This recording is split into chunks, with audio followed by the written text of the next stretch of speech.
Olá, bem-vindo ao podcast Cardio Papers. Aqui a gente discute tudo sobre cardiologia. Meu nome é Eduardo Lapa. Meu nome é Fernando Figuinho. E hoje a gente está com um tema massa aqui, né, Figueiredo? Vai ser um podcast mão na massa. Como estudar e revisar para a prova de título de especialista TEC na prática. Na verdade, né, Figuinho, isso aqui a ideia da gente veio até a pedido dos alunos da gente, né, do curso preparatório TEC Cardio Papers.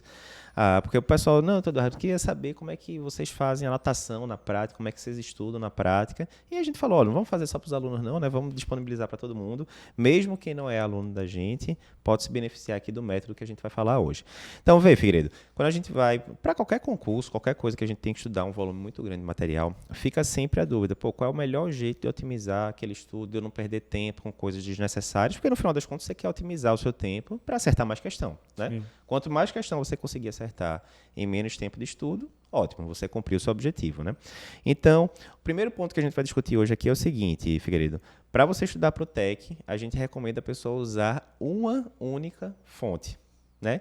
E que fonte seria essa? É justamente, né, são as aulas do Cardio Papers, do curso preparatório Cardio Papers. Porque, vê só, Figueiredo, para você passar no TEC, você tem que pontuar, tem que ter que pontuação no final das contas, no total? Você tem que ter 84 pontos. Né, somando prova e currículo, né? Currículo. Então, digamos que a pessoa tenha 14 pontos de currículo, a gente vai fazer um podcast só sobre currículo, mas digamos, para facilitar, a pessoa tem que acertar 70 questões, né?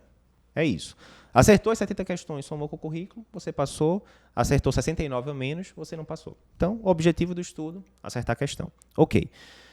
Como é que você consegue, na hora que você vai ver o edital do TEC, você tem Brown, você tem livro da SBC, você tem as diretrizes, tem muito canto, né?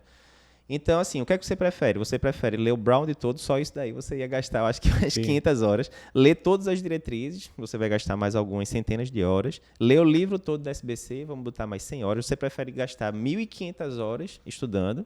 Ou você prefere ver as aulas do curso do Cardio Papers só e conseguir acertar as questões todas? Fica fácil. Fica fácil, né, de saber, né? Então, a gente montou as aulas justamente para isso. Você assistindo apenas as aulas e mais nada, você consegue fazer as questões todas da prova. Eduardo, mas pode ser que algum ano o pessoal invente uma questão doida, não sei o que não esteja na aula. Pode, né? Mas é a velha história do princípio de Pareto, né, Figueiredo? 20% do esforço gera 80% do resultado. Você não tem que fechar a prova para passar. A gente acabou de dar um exemplo. Fez 70 questões no currículo de 14 e passou. Então, mesmo que eles inventem uma coisa que não está na literatura nenhuma, que não esteja na aula e tal, você errou ali uma questão que não tinha na aula, enfim, isso aí não vai tirar a sua aprovação de forma alguma. Então, isso é importante porque é a questão do foco, né, Figueiredo? Tem um livro que eu gosto muito que é Essencialismo, o nome, que ele mostra isso. Se você botar forças em várias direções diferentes, você termina ficando com resultados meia boca em todas as direções, né? Então, vou ler um pouquinho do Brown, vou ler um pouquinho da diretriz, vou ler um pouquinho daquilo e tal, e você não focou 100% em nada. Na hora que você coloca o seu foco todo num canto só, você consegue fazer aquilo bem feito. Então, o que é que a gente fala para os alunos? Não, vocês estão proibidos de estudar qualquer outra coisa enquanto não estiverem com 100% das aulas visualizadas, porque é muito comum isso.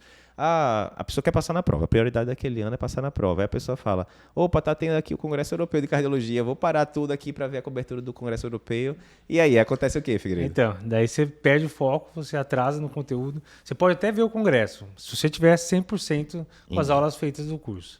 Aí você está autorizado a sair um pouco do curso. A gente brinca, né? Olha, a gente deixa você... Brincadeira, né? Para os alunos da gente. A gente deixa você estudar por fora, mas você tem que estar com 100% do conteúdo assistido. Ou, digamos, né? Está quase 100%, você já está programado para daqui a 3 dias terminar. Ok, tudo bem.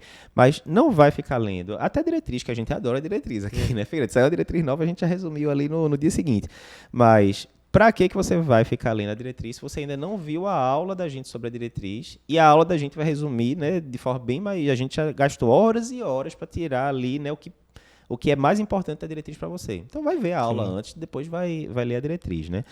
Então, eu acho que isso é crucial. Mais uma vez, você que é aluno da gente, eu estou falando nominalmente, você está proibido, brincadeira da parte, você está proibido de estudar outras coisas enquanto você não tiver com 100% do material visto. Viu 100% do material? Estou no meio do curso, estou com 100% do material coberto, beleza, vai ler o Brown, livro show, vai ver o vídeo da gente novo no YouTube, vai ler diretriz nova, ok, mas só depois que tiver com 100% do material visto. Beleza, Figueiredo. Dito isso, aí o pessoal pergunta muito assim, olha, mas eu queria que além das aulas vocês tivessem 10, 20, 30 apostilas para eu ter que ler e tal. Como é que é o negócio? Então, explica aí, Figueiredo, por que que a gente suplantou apostilas e coisas do tipo com o nosso livro de mapas mentais? Para que serve o livro de mapas mentais da gente na preparação para o TEC? Explica aí. O foco principal do livro de mapas mentais seria exatamente revisão. Então, se a gente quer te ajudar a revisar, você vai para perto da prova um mês antes e vai querer revisar todo o assunto, não daria para você pegar 20 apostilas e querer reler todas as 20 apostilas. Então, a ideia, o conteúdo principal, o grosso conteúdo, você vai assistir nas aulas. Nos mapas mentais, a gente vai ter já os mapas mentais focados, o que é mais importante, e vai ter uma coisa ou outra que você achou importante que você pode adicionar. E aí a gente vai explicar como utilizar direito o livro de mapas mentais. Mas o foco principal é revisão. Então não teria sentido ter 20 apostilas para fazer a revisão do assunto. Não só isso, né, Figueiredo? Eu acho que a geração da gente, a gente se acostumou muito com a apostila por causa dos cursinhos, né, que a gente fazia ali na época, boa parte das pessoas faziam, para passar na prova de R1, né? E o que é que acontecia muitas vezes, né, com essas apostilas? Você ia para a aula do cursinho X, Y, a aula não era tão boa, não resolvia o que estava na prova, na verdade, né? E quando você ia para a apostila de alguns cursos, as apostilas eram muito boas. Então, criou-se uma cultura de achar quem resolve a apostila. Mas vê, mais uma vez, você quer passar no TEC, o objetivo é esse. Ok. Sempre tem que ter o objetivo em mente, né? Porque senão não vai dar certo. Você está no ponto A, você não tem um título, você quer ir para o ponto B, tem título. O que é que separa do ponto A para o ponto B? Acertar a questão, né? E melhorar o currículo e tal. Mas vamos focar em questão hoje. Ok, se eu digo para você que, digamos, hipertensão, então, valvopatias, pronto, valvopatias foi o tema que mais caiu na prova do TEC em 2021. Se eu dissesse para você, Figas, aqui com, sei lá, vou chutar agora, com 8 horas de aula de valvopatias do Cardiopapers, você acerta todas as questões de valvopatia da prova. Foi o que aconteceu em 2020 e por aí vai. Você prefere o quê? Você prefere ter que ver 8 horas de aula e gastar mais 8 horas lendo apostilas de valvopatia e com isso gastar 16 horas para acertar 100% das questões? Ou você prefere ver as 8 horas de aula e acertar 100% das questões? Né? Tá claro. É meio óbvio, né? E isso aí, às vezes, o pessoal se esquece, né? Porque quando a gente vai discutindo, a gente faz muito curso, né? Online, tanto de medicina quanto fora de medicina. E, normalmente, você acha que quanto maior a carga horária do curso, melhor, né? Ah, Sim. eu tenho um curso que tem 100 horas, outro tem 200. Qual é o melhor? O que tem 200, óbvio, né? Óbvio não. Porque, veja, a quantidade de horas é só um meio para chegar no fim. O fim é acertar a questão, né? Aí é só você exagerar. Se você tivesse um curso com 5.000 horas, você ia querer fazer esse curso? Ia passar uma década e você não tinha visto metade do curso, né? Porque simplesmente não sobra tempo. Então, o que a gente tenta muito fazer aqui no Cardiopapers é a menor quantidade de horas possíveis de aula para você resolver 100% das questões. Perfeito. Né? Ele dá uma base boa e tal. Então, em relação à apostila, ficou muito claro pra gente que se a aula já resolve, melhor. O sonho da gente era o quê, galera? Figueiredo, era o esquema do Matrix, né? Se você lembrar do primeiro filme do Matrix ou do Matrix, a pessoa tá lá e a pessoa fala, opa, eu queria aprender a pilotar um avião. Aí alguém digita lá um código e fala, aprendeu a pilotar um helicóptero. Aí a pessoa, pronto, aprendi já em 5 segundos. Era o sonho, né? Ó, aprender tudo que cai no TEC. 5 segundos, pronto, tô dominado, me dá a prova. Como não dá para fazer isso ainda, né? Talvez no futuro. Então a gente otimiza tudo ali para ser a menor quantidade de tempo possível para você ver. Mas ok, aí o pessoal falava, né, Figueiredo, nas primeiras edições do curso do TEC da gente, falava, ó, eu queria ter alguma coisa para revisão. E aí realmente faz diferença, porque você precisa, uma coisa é estudar, outra coisa é revisar, são coisas bem diferentes. Primeiro, a gente vai falar isso daqui a pouco. E segundo, se você tem nenhum material, né, na mão ali para estudar, você termina tendo que fazer o quê? Anotar muita coisa durante as aulas, aí tem que ficar pausando a aula, anota, demora muito tempo, e aí a aula que era de 1 hora termina virando 2, porque você teve que anotar meio mundo de coisa. Né? A gente viu isso na prática ali nos primeiros anos do nosso curso do TEC. E aí a gente fez o quê? A gente criou o livro de mapas mentais. Né? Eu vou pedir para o pessoal vir aqui para perto para poder mostrar. Né? Então, ó, o livro de mapas mentais a gente criou exatamente com esse objetivo. Então, ele tem 2 objetivos principais, certo?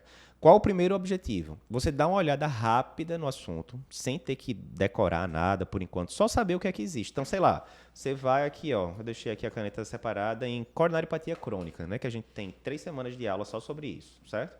Então, digamos, ó, vou aqui para o começo do capítulo de coronariopatia crônica. Aí, digamos, a primeira semana a gente fala da parte inicial e fala de teste ergométrico também, certo?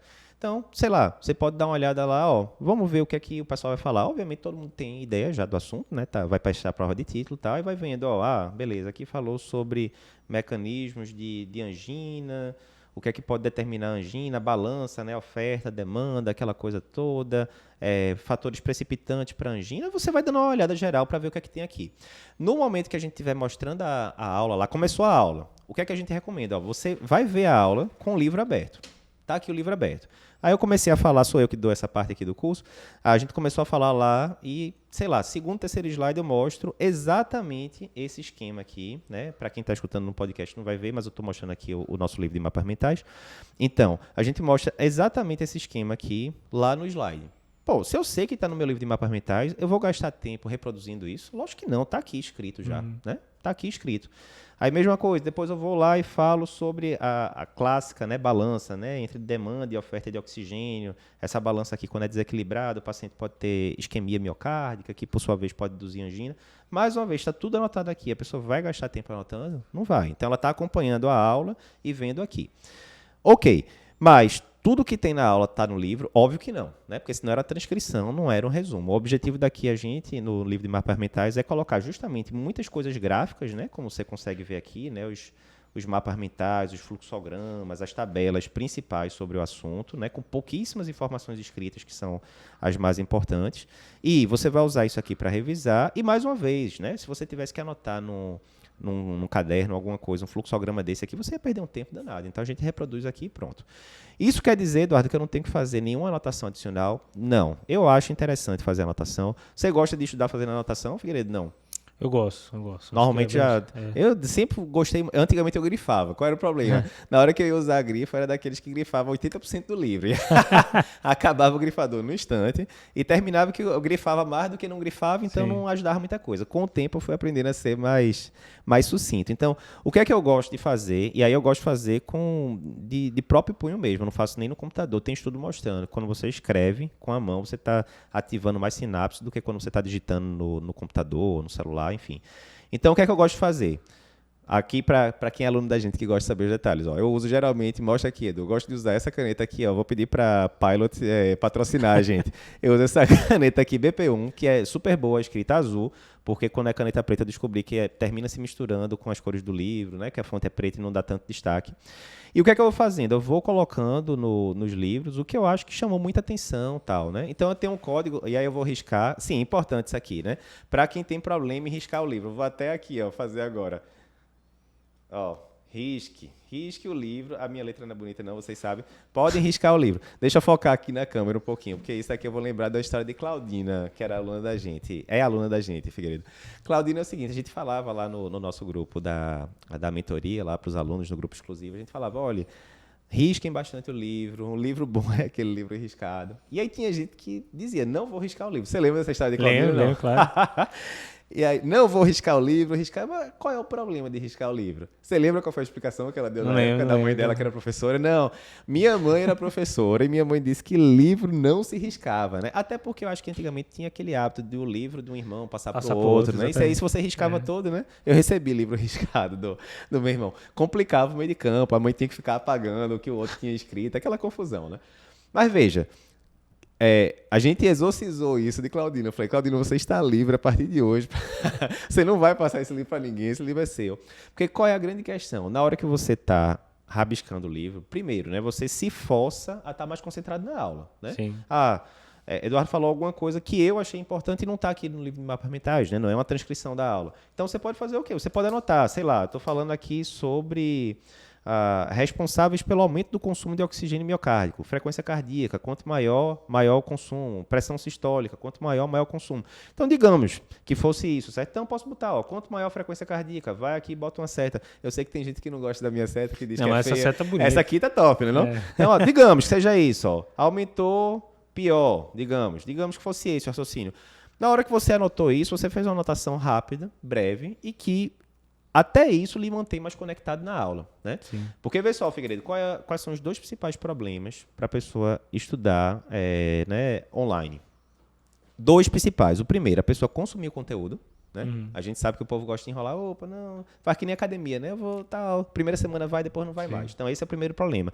E segundo, às vezes a pessoa está vendo o conteúdo, mas ela está presente em corpo, porque em mente Sim. está vendo o WhatsApp, aquela coisa O toda. WhatsApp não para, o Instagram. Não para. Tanto é que tem um cara que eu gosto muito, que é aquele Robin Sharma, que escreveu o 5 AM Club, né, o clube das 5 horas da manhã. Ele tem um negócio que ele fala: as 8 principais dicas para aumentar a produtividade. Largue seu celular, largue seu celular, largue seu celular. São as 8, largue o celular, porque perde muito tempo, né? Então, na hora que você está anotando aqui, adivinha, você não está mexendo no WhatsApp, você não está vendo outra coisa, você está focado, você está presente no que você está fazendo, né? Conecta com o conteúdo. Né? Então, crucial, isso daqui tem muito estudo mostrando que melhora a retenção do aprendizado. Aquela história, na hora que você só escuta, você aprende tanto. Na hora que você escuta e vê numa aula, você aprende um pouco mais. Na hora que você está anotando, você está fazendo outras... Ou na hora que você está escutando é passivo. Eu estou parado e estou escutando alguma coisa que alguém está dizendo. Na hora que você está vendo o slide, é passivo também. A informação está entrando e não está saindo. Na hora que você anota aqui, você teve que jogar a informação para fora. Então, é outra via neural, é outra coisa, né? Então, você pode ir anotando assim. O que é que eu gosto de usar na hora que eu vou anotar em livro, né? Então, eu tenho meio que um código, eu vou mostrar daqui a pouco num livro, na prática, que não tem nada a ver com medicina, como é que eu faço. Eu não uso grifo, mas hoje em dia, né, grifa-texto, essas coisas, eu uso basicamente caneta azul. E eu faço 3 coisas. Ou eu faço uma seta assim, mostra aqui, Edu, por favor. Uma seta que eu chamo vazia. Isso aqui é uma informação importante, mas tipo não é crucial. Ou eu faço uma seta cheia. Tá top essa minha seta, viu? Que eu chego aqui e dou uma arriscada aqui para dizer que é uma informação muito importante. Ou eu escrevo. É uma dessas 3 coisas. Por quê? Porque isso aqui vai me ajudar na hora de revisar. Digamos que é antevéspera da prova do TEC, eu tenho 1 horinha para dar uma revisada toda no livro. Se você for como eu, vai colocar um bocado de seta, vai escrever um bocado de coisa, ou seja, não vai dar tempo de revisar tudo. Então, o que é que eu faria? Olha, eu tenho 1 hora para revisar tudo. Bicho, eu vou ver só o que tiver com seta cheia. Sim. Sabe? Tem que seguir exatamente esse esquema? Não tem. Isso aqui é uma sugestão. Mas, por exemplo, vamos ver aqui na prática. Eu vou aqui mais para frente, certo? Agora. Pronto. Sei lá, estamos aqui, certo? No fluxograma de investigação e manejo de dor torácica crônica pelo livro da SBC, que vai dizer, pela diretriz da SBC, se você pede CAT direto, se você vai pedir um acintilo, se você vai pedir um angiotomo e tal. Esse fluxograma aqui, de 2015 para frente, deve ter matado ali coisa de entre 5 e 10 questões da prova. Ou seja, é um fluxograma muito importante. Digamos que eu cheguei lá na aula e falei, olha, esse fluxograma aqui é crucial, tal. O que é que eu faria se eu fosse aluno? Ó? Puxa aqui uma seta, essa aqui não está tão bonita não, escreve aqui, ó, crucial.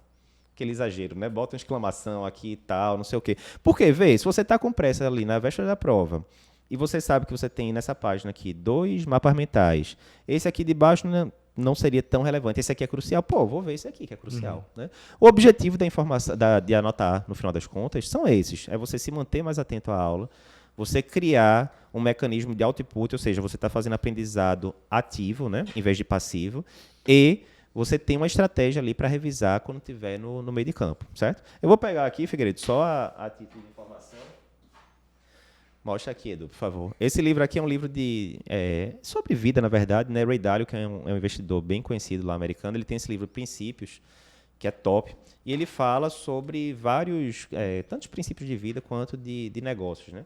Aqui está aqui, minha letra não é muito bonita, mas tudo bem. Então, ó, aqui dá para ver bem na prática isso, certo? Ó, aqui você vê que tem setas não preenchidas, né, que são informações importantes, tal. Tem setas preenchidas, que são coisas que eu considerei bem importantes, vou ler daqui a pouco, e tem o que eu escrevo, né? Então, aqui, por exemplo, dá a seta muito importante. Aí ele diz aqui, ó, eu enfatizaria isso 1000 vezes se necessário, ou seja, você já viu que é importante, né? Reconhecer nossas fraquezas não é o mesmo que se render a elas, mas, na verdade, o primeiro passo para superá-las, né? Pô, Eduardo, eu não achei tão legal isso aqui, não. Mas porque o que ele fala, né? Se você está lá numa empresa e você está discutindo no meio de uma reunião, tal, você cometeu um erro, você não é tão bom naquilo, tal. Normalmente as pessoas acham que, ó, vou esconder que eu cometi esse erro, ou vou esconder que eu não sei fazer isso aqui direito, porque para ninguém achar que eu sou fraco, não sei o que, tal. Mas, vê, se você não reconhece o problema, como é que você vai consertar? Exatamente. Né? Tem aquela velha história, o primeiro ponto para a salvação é você reconhecer o pecado. Né? Então você chega, rapaz, ó, eu errei isso daqui, ou você está numa reunião clínica. E aí o chefe pergunta, olha, você, digamos, é um estudante de medicina. Fulano, você coletou a gaso do paciente? Aí o cara podia dar aquele, não, vou coletar, chefe. Na verdade, ele não sabe coletar a gasometria ainda, ele está, sei lá, no 2º ano, 3º ano da faculdade. Se a pessoa chegasse e falasse, olha, na verdade, não sei coletar gasometria, o chefe ia chegar e falar, não sabe ainda, não, sem bronca. R1, chega lá e ensina para a pessoa a coletar a gasometria. E pronto, ela ia resolver o problema, né? Aí anotei aqui, ó, primeiro passo para superar uma fraqueza, identificá-la e reconhecer, né? Porque aí você vai atrás da parada, né? Bem, quem não gostou da informação, eu gostei. Então, o fato é que, ó, mostra aqui de novo, Edu. Ó, aqui, ó, um bocado de seta cheia, aqui seta vazia, aqui a anotação. E aí, resumindo, esse livro aqui, esse foi o outro aprendizado que eu tive. Eu gostava muito de ler muito livro e eu nunca relia os livros. E eu aprendi que tem alguns livros que você tem que estar relendo, todo ano. Esse aí do Ray Dalio, eu acho que eu já reli 1 ou 2 vezes. Eu acho que eu reli uma vez as anotações e outra vez eu reli ele completo. Então, na hora que você tem as suas anotações, né? É engraçado, esse livro, inclusive, tem uma história curiosa, Figueiredo. Eu comprei, esse livro está aqui no escritório da gente e eu rabisquei ele todo, né? Como normalmente eu faço. E aí, eu cheguei à conclusão que eu queria reler ele, mas eu falei, olha, eu vou reler ele do zero para ver, né? Enfim, ter uma experiência nova, do zero mesmo, e não me deixar influenciar pelas coisas prévias, né? Uma coisa que eu nunca tinha feito. Aí eu anotei um bocado de coisa. Quando eu peguei o livro novo e o livro velho, eram as mesmas anotações, eram as mesmas setas, que mostra, né, que o processo decisório é parecido, né? Mas, resumindo, não devia ter lido de novo, não. Devia ter lido só minhas setas mesmo. Mas é isso. Eu acho que esse resumo aqui mostra bem para os alunos da gente como utilizar, como tirar ao máximo o livro de mapas mentais. E aí é o seguinte, né, Figueiredo? Vê. Dito isso, né, como é que você usa ali o livro de mapas mentais, a gente tem que lembrar o seguinte agora, como é que você vai, na prática, digamos, eu vi semiologia ali, comecinho de janeiro, certo? São 2 semanas de aula, vários detalhes e tal. Como é que a gente pode usar na prática o livro de mapas mentais para revisar um assunto específico, semiologia, hipertensão? Diz aí algumas dicas pro pessoal. Então, o ideal é que você possa reler isso daí em algum momento, talvez em 2, 3 semanas.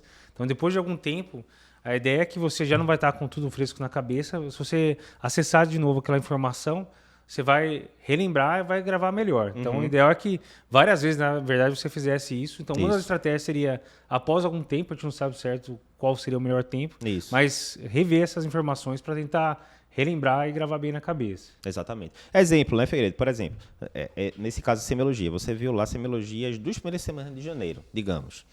E todo final de mês, o que é que a gente faz? Simulado, né? Para a pessoa praticar aqueles assuntos. Aí bota centenas de questões para a pessoa fazer na sequência, né? Treinar a resiliência, de aguentar muita questão e tal. Aí, digamos, você viu, tem estudo que fala que o ideal seria você revisar depois de 1 semana, tem estudo que diz que é depois de 2, tem estudo que diz que é depois de 3, tem estudo que diz que não tem o tempo ideal, varia. Mas é um fato, revisar não adianta. Você acabou de ler o assunto agora e você vai revisar, né, 2 horas depois. Você acabou de ver, né? Você ainda está sedimentando. Então tem que ter algum intervalo. Mas digamos, você viu nas 2 primeiras semanas de janeiro. No finalzinho de janeiro você vai ter o simulado de semiologia.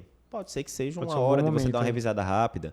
Ou você está lá no consultório em fevereiro já. E aí chegou um paciente, você escutou um sopro tal, sugestivo de estenose aórtica. Aí você fala, rapaz, como é que é mesmo? A estenose aórtica com manobra de hand grip, o sopro aumenta, diminui, agora eu fiquei confuso. Ficou confuso é porque você não está dominando totalmente a parada. Então volta lá, revisa de novo. E aí, óbvio, se você esqueceu o que é que o hand grip faz com o sopro da estenose aórtica, provavelmente você também não está dominando o que é que o hand grip faz com o sopro de CIV. Então já vê a tabela toda, né, das manobras dinâmicas e tal. Isso vai funcionar para o resto, né, Figueiredo? Sei lá, insuficiência cardíaca, né, que a gente é um módulo bem importante na prova. Sei lá, a pessoa chegou lá no consultório, tá lá um paciente com fração de ejeção de 30% e traz lá uma ferritina de 120. Aí você fala, rapaz, 120 é uma coisa muito boa de cardio, né? Porque o que cai na prova é o que você vê na prática, né? 120 ferritina, será que eu tenho que repor ferro mesmo nesse paciente? Ficou em dúvida? Checa lá. Aí, não, beleza, eu lembrei que entre 100 e 299, com saturação de transferrina baixa, lembrei, tem que repor ferro. Mas qual é o tipo de ferro que você vai dar? Vai ser sulfato ferroso, via oral, é venoso? Esqueci também. Vê lá. Então, né? Acabou. O melhor jeito de você lembrar é quando você vê na prática que você, se cair na prova, você não vai lembrar só do assunto, mas você vai lembrar do paciente e o que você fez com o paciente. Então, acaba sendo... A associação já te ajuda a recordar bem melhor. Né? Perfeito. E em relação ao simulado, tem uma coisa interessante também, que tem muita gente que às vezes não quer fazer o simulado de cara, tem medo porque vai errar as questões. Na verdade, errar as questões do simulado é uma ótima oportunidade para aprender. Né? Então, você viu que errou, você volta lá no caderno de mapas mentais e revê o assunto. Então, você não precisa sair perfeito no simulado. Você tem que perfeito na prova. Né? Tem muita gente que fala isso, né, Figueiredo? Não, a gente coloca o simulado por um tempo limitado. Por quê? Porque se a gente não colocar por tempo limitado, acontece o que se chama de lei de Parkinson. Já ouviu falar da lei de Parkinson? Já. Lei de Parkinson, para quem não sabe, é o seguinte: quanto mais tempo você der para uma tarefa, mais tempo ela vai ser procrastinada. Se você falar, eu preciso de tal coisa para amanhã, A pessoa vai virar à noite, vai resolver, mas vai entregar amanhã. Se você fala, eu preciso dessa coisa para daqui a 1 ano, adivinha o quê? Vai passar 1 mês, nada, 2 meses, nada, 3 meses, nada. Quando faltar 2, 3 dias, a pessoa vai estar lá no desespero do mesmo jeito. Então a gente via com isso. Na hora que botava o simulado sem prazo, a pessoa deixa para depois, não fazia nunca. Então a gente coloca lá por dias limitados, né? E aí às vezes o pessoal fala, não, terminei perdendo o simulado. Mas perdeu por quê? Homem, se a gente liberou durante 1 semana, quer dizer que você não teve ali 2 horinhas durante 7 dias para fazer o simulado. Aí, não, é porque eu não estava com o assunto todo revisado. Eu sim, meu amigo. Mas o simulado é justamente para isso, é para lhe dar feedback na vida real, se a coisa está funcionando ou não. Sim. Não é isso? Mas beleza, então. Então, ó, a gente já viu, então, como fazer as anotações no livro de mapas mentais. A gente já falou agora sobre a frequência, né, que a gente tem que revisar, né? Isso não está tão claro, mas é importante você fazer na máxima frequência possível. E diz aí, Figueiredo, o que é que a gente não pode fazer ao estudar ou revisar para o TEC? Qual é aquele erro crasso que muito aluno comete, que a gente já conversou, e qual é a orientação que a gente tem para dar sobre isso? Então, tem gente que quer assistir a aula, quer anotar tudo que a gente está falando, né? Então, daí ele quer fazer um livro, quer fazer 10 páginas por aula que a gente faz, e daí não dá. Daí você vai ter que parar, a aula vai durar muito mais tempo, e não vai ser produtivo. Depois, quando você for estudar, você não sabe o que é importante.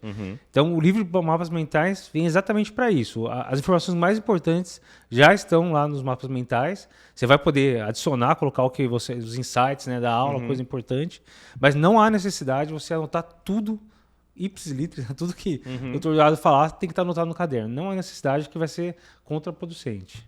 Isso daí na época da faculdade, eu não sei se tinha na tua faculdade isso, mas aqui a gente fazia, na UFPE, a gente fazia aula gravada. Tinha não? Não tinha não. Meu amigo, era o seguinte, chegava lá, isso era bem importante no básico, isso aí aprovou muita gente no básico da gente nos primeiros 2 anos. Tava lá aquela aula de bioquímica, nem sempre era aquela aula assim empolgante, né, histologia e tal.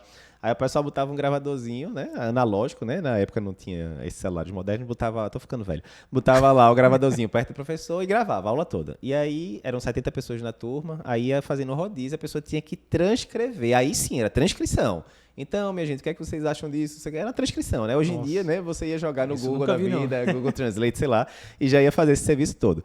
Mas era a gente que fazia, né? E aí, era isso, saía um negócio gigante. Mas assim, você tinha que resumir, eu acho que era uma aula por semestre, né? Mas era, meu amigo, você passava o final de semana todinho transcrevendo aquele assunto chato e não sei o que e tal. Chato muitas vezes, né? Nem sempre, né? Básico tem coisa interessante também. Mas aí, ficava aquela gravação gigante. Beleza. Então, se você fosse para cá, a gente teria 2 extremos, né? Um extremo seria a pessoa anotar 0 durante as aulas, e a gente já viu que isso não é adequado, né? Por todos os motivos que a gente falou, aprendizado ativo e tal. E o outro seria você fazer uma transcrição ipsilitri, né? O professor falou uma palavra errada, e você falou, opa, o professor falou uma palavra errada, eu corrigi depois. Então, obviamente, tanto um extremo quanto o outro não é o ideal, né? Aristóteles, inclusive, fala, né, que os extremos são vícios, né, tal. Então, entre um extremo e outro, deve ter algum sweet spot, né, no meio, que é o ideal, né? Então, provavelmente, na minha opinião, seria mais ou menos isso que eu mostrei, mas eu sou enviesado porque é o que eu faço, né? Então, anotar ali, botar seta cheia, seta vazia, tal. E veja, se você pegou o livro de mapas mentais para revisar e você lembra que, putz, tem coisa que eu acho que ainda precisava saber, vai lá e reassiste a aula, né? Isso vai acontecer uma vez ou outra. Vai ter aula que você vai ter que assistir mais de uma vez, porque é assunto muito importante, né? Enfim. Então, acho que é isso. Então, não faça isso. Tem muito aluno que fala isso. Olha, eu estou demorando o triplo do tempo na hora que eu vou estudar. O triplo do tempo, porque eu anoto muita coisa e tal. Faça isso que a gente disse. Veja o que já existe no livro de mapas mentais. Porque às vezes você vai demorar 500 anos no caderno fazendo um fluxograma gigante. Quando você abre o livro de mapas mentais, puf, tá lá, bonitinho, colorido, muito melhor do que você com sua caneta, né? Então não faça isso de querer anotar tudo, isso vai lhe atrasar. Então, Figueiredo, a gente separou aqui no final, né? Tipo, resumo da ópera, né? Tipo, os 6 pontos que você tem que saber para como organizar o seu estudo / revisão para a prova de título de especialista. Primeiro, na hora de estudar, foque 100% em quê, Figueiredo? Diz aí. 100% nas aulas do Cardio Papers. Né? Exatamente. Outras coisas. Você está proibido, mais uma vez, vou falar pela 30ª vez, você está proibido de estudar outras coisas, diretrizes, artigos, livros, enquanto você não tiver com 100% das aulas assistidas. Primeira coisa é isso, porque é o princípio de Pareto, foca o 80-20. 20% do esforço que vai dar 80% do resultado está lá nas aulas. Primeira coisa. Segunda coisa, quando você estiver vendo as aulas do Cardio Papers, você vai acompanhar a aula com o livro de mapas mentais aberto. Porque aí você está vendo o que está sendo falado na aula que tem no livro, e isso daí você já não tem que ficar transcrevendo, né? Enfim, você está tranquilo que está ali para você revisar. Terceiro, faça anotações breves no livro. Não é para transcrever, como a gente já disse, mas anotações breves vai lhe ajudar a reter mais atenção, estar mais presente na hora da aula, vai aumentar o aprendizado ativo e vai facilitar na hora da revisão. Né? Na hora que tem a sua própria anotação que você colocou lá, isso aqui é importantíssimo, você vai dar mais atenção do que se não tivesse nada. Quarto ponto, a principal estratégia para revisão, o pulo do gato, é o livro de mapas mentais. Então, anda com o danado do bicho debaixo do braço. A gente já fez ele num tamanho menorzinho para você conseguir levar para plantão, para consultório, né?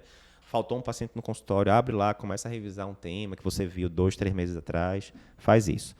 Quinto ponto, né? Que é isso, basicamente. Use e abuse do livro de mapas mentais. Abriu ali um tempinho para estudar.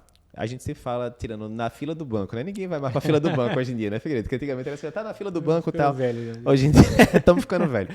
Mas é isso, você tá num plantão que tá tranquilo, você pegou o horário da madrugada, de meia-noite às 3h30, né? E tá lá vendo os pacientes na UTI, os pacientes estão tranquilos. Abre o livro de mapas mentais. Pô, dureza, Eduardo, meia-noite para estudar? É, meia-noite para estudar. O tempo que dá, você estuda. Ou faltou um paciente no consultório, usa isso daí. E o último ponto, achar o sweet spot da anotação, né, Figueiredo? Nem anotar nada é ruim. Anotar tudo também é ruim, então você vai ter que achar o sweet spot para você saber o que é que vale mais a pena, né, que não vai lhe atrasar, que você vai conseguir acompanhar a aula e reter mais. Acho que é um bom resumo, né? O livro de mapas mentais acaba ajudando porque não tem um espaço infinito. Então, tem aquele espaço pequeno que você acaba selecionando melhor o que você pode anotar. Até mostrar aqui, foi até uma boa colocação, viu? Edu, mostra aqui, por favor, só. A gente, inclusive, é uma das coisas que a gente fez, né, Figueiredo? No final dos capítulos, a gente colocou 2 a 3 páginas em branco. Então, aqui, por exemplo, é o capítulo de arritmias. E aí, no final, a gente deixou 2 páginas em branco, porque se você quiser fazer anotações avulsas, tá? Não está cabendo, está apertado aqui, ó, tem pouco espaço. Não tem problema, você vem aqui para as últimas 2 páginas e você pode conseguir anotar. E outra coisa importante, né, Figueiredo, que eu sei que tem um bocado de gente que vai mandar mensagem, eu quero esse livro. O livro é exclusivo para aluno do curso Cardio Papers, né, do TEC, né? Então, não é um livro que é vendido por fora, você não vai encontrar na Amazon, no site da Ateneu, nada disso. É só para alunos, até porque, né, é isso. Ele é uma peça crucial do nosso GPS e só faz sentido para quem está inscrito no curso mesmo como estratégia de estudo e revisão. Beleza, Figueiredo? Perfeito. É isso, acho que aqui a gente resumiu bem, né? Então, se você está vendo aqui esse vídeo no YouTube, diz se gostou dessas dicas de estudo. Tem muitos anos que o pessoal pede essas dicas de estudo, de anotação e tal. Tá aí o resumo da ópera, do protocolo que a gente usa hoje em dia. Vai que daqui a 5 anos é diferente, mas hoje em dia, enquanto a gente está gravando esse vídeo, é esse o protocolo que a gente usa, é anotação. E comenta, se inscreve no canal do YouTube, comenta se gostou das dicas e a gente se vê no próximo podcast.